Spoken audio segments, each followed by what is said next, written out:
मेरे वीडियो को लाइक करिए, सब्सक्राइब करिए और बेल आइकन दबाना ना भूलिए। Thank you. राधे राधे। ओम नमो भगवते वासुदेवाय। नमस्कार दोस्तों, मैं कार्तिक महात्म्य की 15वां अध्याय पढ़ने जा रही हूँ।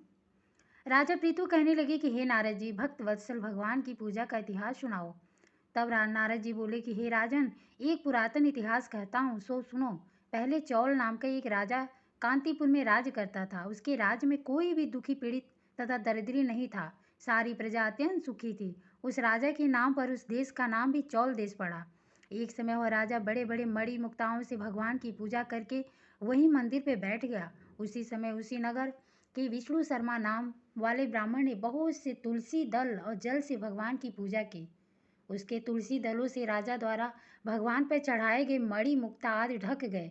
यह देखकर राजा ने कुछ क्रोधित होकर ब्राह्मण से कहा कि वे विष्णु शर्मा, तुमको पूजा का कुछ भी ज्ञान नहीं है।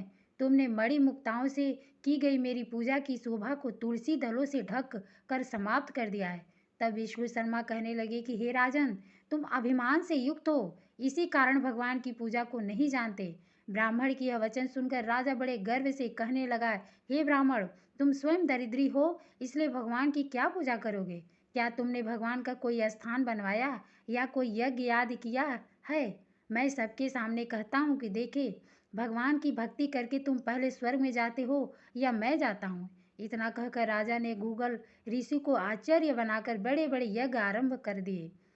साथ ही ब्राह्मणों को बहुत सा द्रव्य दान देने लगा। विष्णु शर्मा भी सदा की भांति भगवान का पूजन करता रहा। उसने 5 नियम लिए, माघ तथा कार्तिक के व्रत, तुलसी वन रोपण, एकादशी का व्रत तथा ओम नमो भगवते वासुदेवा इस मंत्र का जाप, साथ ही दिन रात भगवान का कीर्तन करने लगा। चलते फिरते उठते बैठते सदैव भगवान की स्मरण करता रहता। एक समय भोजन करता। एक दिन विष्णु शर्मा ने रसोई बनाई तो कोई खाना उठाकर ले गया। उसने भी रसोई नहीं बनाई कि सायंकाल का व्रत भंग न हो जाए, और भूखा ही सो गया। दूसरे दिन फिर रसोई बनाई तो जब भगवान का भोग लगाने लगा तो फिर कोई खाना उठा कर ले गया। इसी प्रकार 7 दिन तक चलता रहा। यद्यपि विष्णु शर्मा भूखे के मारे व्याकुल हो गया, परंतु उसने सत्संग के समय के भंग को हो जाने के भय से दूसरी बार रसोई नहीं बनाई। वह यही सोचता रहता कि न जाने कौन हमारा खाना उठा ले जाता है।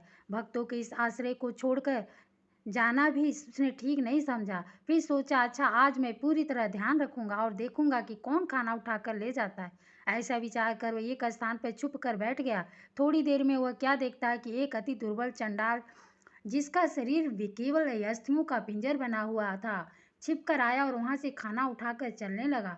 उसको देखकर विष्णु शर्मा के मन में अति दया उत्पन्न हुई और वह कहने लगा कि भैया, रूखा भोजन मत ले जाओ, मेरे पास थोड़ा सा घी है, वही भी लेते जाओ। ब्राह्मण के यह वचन सुनकर डरा हुआ वह चंडाल भागता हुआ ठोकर खाकर गिर गया। तभी विष्णु शर्मा भी उसके समीप पहुंच गया और एक वस्त्र लेकर उस पर हवा करने लगा। थोड़ी देर के बाद ब्राह्मण क्या देखता है कि उस चंडाल की जगह शंख चक्र गदा पद्म तथा वनमाला धारी भगवान विष्णु वहां लेटे हुए हैं। उसी समय ब्राह्मण ने भगवान के चरणों में गिरकर नमस्कार किया। तभी इंद्राद देवता भी वहां पर आ गए। ऋषि लोग वेद मंत्रों से उनका पूजन करने लगे। तब भगवान ने स्नेहपूर्वक उस ब्राह्मण का आलिंगन किया और उसको सारूप्य मुक्ति प्रदान की। तत्पश्चात अपने साथ विमान में बैठाकर बैकुंठ को ले गए। यह चरित्र देखकर चौल राजा अत्यंत दुखी हुआ और उसने आश्चर्य गूगल ऋषि को बुलाकर कहा कि यह सब क्या हो रहा है, जिसके द्वेष के कारण हमने यह सब अज्ञात किए, वह तो बैकुंठ को जा रहा है। क्या हमारे यज्ञ दानादि सब निष्फल हो गए?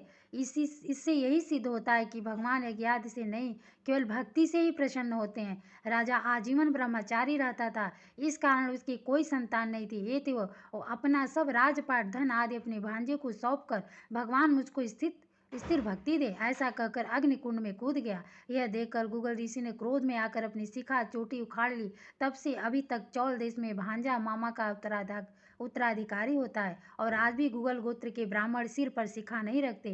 राजा के अग्निकुंड में गिरते ही भगवान अग्निकुंड में प्रकट हो गए और उसका आलिंगन कर उसे सारूप्य मुक्ति प्रदान की। इसके पश्चात विष्णु भगवान ने विष्णु शर्मा को पुण्यशील तथा चौल राजा को सुशील नामक अपना द्वारपाल बना दिया। ओम नमो भगवते वासुदेवाय। राधे राधे। धन्यवाद।